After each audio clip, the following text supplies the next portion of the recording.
I directed this the first time. This was my senior thesis in college. So I'm very familiar with it, and this is, I pitched a bunch of stuff to the Garfield, and this was the one that they chose to run with, so I am familiar with it, yes.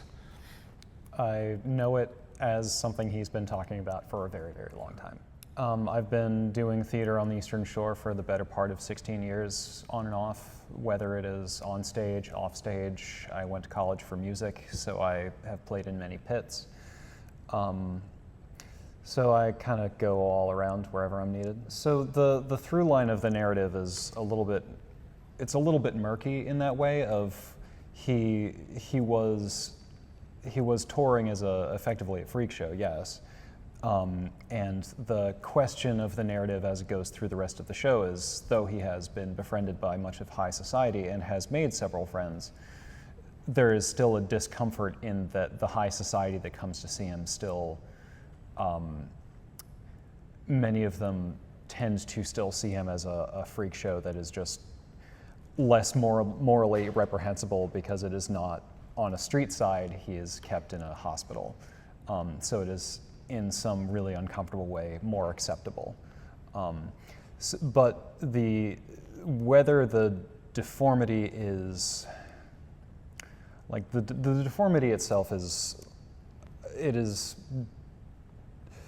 disability tends to be in the eyes of the person who is beholding it. So the character of the Elephant Man is played without any kind of prosthetics. There's no makeup. I don't really do anything whatsoever to deform myself aside from what I myself can do, and that is supposed to portray the fact that he's not actually a person who is. He is not a disabled person. He is a person who is contorted by his disability. For me, it is the whole purpose of not having any prosthetics, not having any makeup. It's just the actor contorts their body in a way that would be reflective of how, as close to real of what his actual skeleton looked like. The idea is to just show the audience, here's a person, and this is what this person looks like had they the Elephant Man's bone structure. And as Ben said, disability is in the eye of the beholder, and we don't get a whole lot of insight into Merrick's inner monologue beyond what he just says, but the way we see him is the way every other character in the show sees him.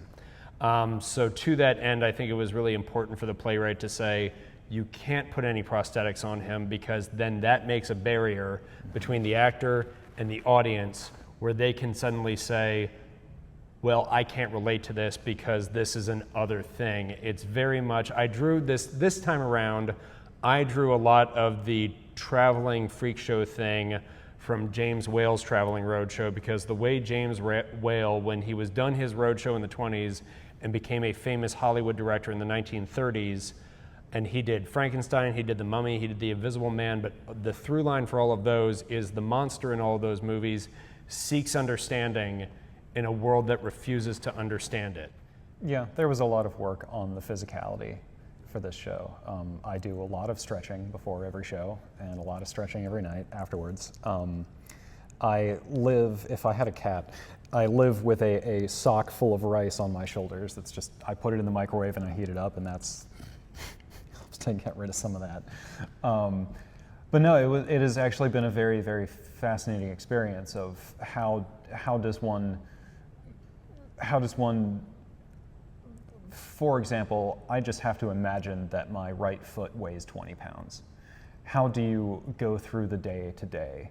Like, how do you brush your teeth if your wrist is, 6 inches in radius, And that has been a very interesting and eye-opening process. Each other. The other thing I wanted to do with this play was to never let the audience forget that it's a play and that there is a play happening. So just beyond our set, you will be able to see them moving around backstage. I don't let them go into the green room.